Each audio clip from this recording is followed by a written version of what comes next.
আমি খুবই ভাগ্যবান, সেদিন আমার বেঁচে থাকার কথা ছিল, মৃত্যু থেকে অনেক কাছে ছিলাম। আমি আমারই সংসদ এলাকায়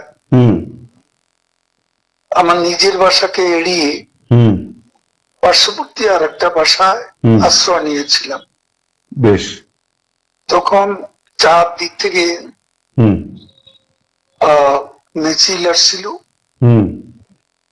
এটা আসলে ছিল প্রধানমন্ত্রী গণভবন কেন্দ্রিক, এবং এটা আমরা অবাক হলাম যে সংসদ এলাকাতেও এটা ছড়িয়ে পড়ে, এবং একটা লুটপাটের যে লুম্পেন স্টাইলের কতগুলো ঘটনা ঘটে, এবং সেখানে বিভিন্ন ধরনের লোক আসে, এবং এদের মধ্যে বেশিরভাগই মনে হয়েছে এটা কোন রাজনৈতিক অভ্যুত্থান, এটা লুটপাটের অভ্যুত্থান।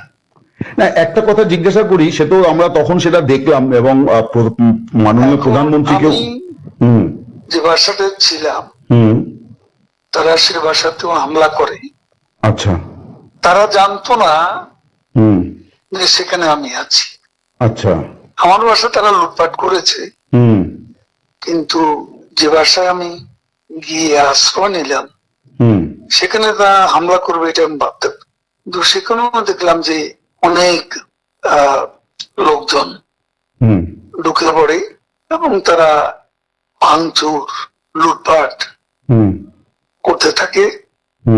আমি আমার স্ত্রী সহ আমরা বাথরুমে ঢুকিয়ে যাই, অনেকক্ষণ ছিলাম, প্রায় 5 ঘন্টা।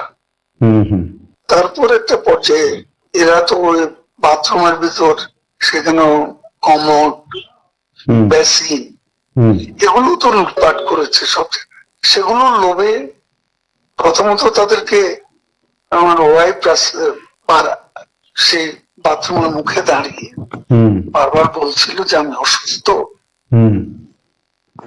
এই কথা বলে তাদের ফিরিয়ে দিচ্ছে। তো একটা পর্যায়ে তারা এই বাথরুমে যেগুলো আছে সেগুলো লুট করার জন্য জোরপূর্বক প্রবেশের হুমকি দেয়। তো সে সময় আমার ওয়াইফ জিজ্ঞেস করে যে কি করবো, খুলে দেওয়া যাওয়া হবে। তারপরে 7-8 জন ছেলে ঢুকলো, তার খুবই আক্রমণাত্মক দৃষ্টিভঙ্গি মনোভঙ্গি নিয়ে।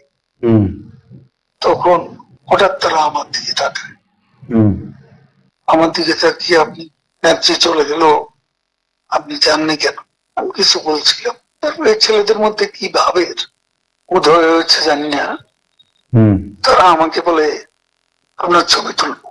তারপর আমার ছবি তুলতে শুরু করলো, সেলফি নিচ্ছিল, ছবি তুলছিল।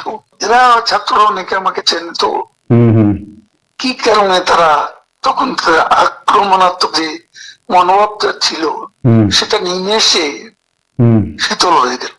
এরা ঠান্ডা মাজাজে তখন কথা বলছিল। এদের মধ্যে আবার এক পর্যায়ে একটা গ্রুপ, তারা চেয়েছিল আমাকে রাস্তায় সেনাবাহিনী হাতে তুলে দিতে, কেউ কেউ আবার এটাও চেয়েছিল যে জনতার হাতে তুলে দিতে। এটা অবশ্যই তখন একটা মানসিক ভাবে ভেতরে ভেঙে পড়েছিলাম।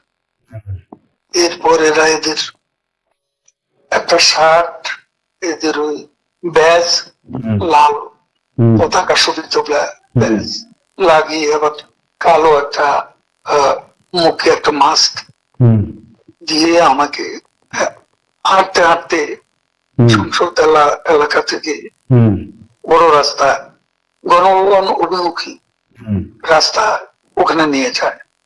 ওখানে নিয়ে হঠাৎ করে কোত্থেকে একটা ট্যাক্সি আসে, এটা ইজি বাইক, সেটা খালি ছিল, ওখানে কোনো গাড়ি ঘোড়া কিছু ছিল না। ওটা হঠাৎ করে কেন যেন এসে পড়ল, হয়তো আমার ভাগ্য। এরা দুজনে আমাকে নিয়ে, আমার ওয়াইফকে নিয়ে ওটাতে উঠলো আর বলতে লাগলো, ওতে তো অসংখ্য মানুষ, চেক আপ সব জায়গায়। এরা বলতে লাগলো যে আমাদের চাচা চাচি অসুস্থ, হাসপাতালে নিচ্ছি, ডিস্টার্ব করবে না। এই করে করে নিয়ে গেল একটা অনেক দূরে একটা জায়গা। তো এটা হলো, ভাবতেও পারেনি ওরা যখন বাথরুমে ঢুকলো যে বেঁচে থাকবে।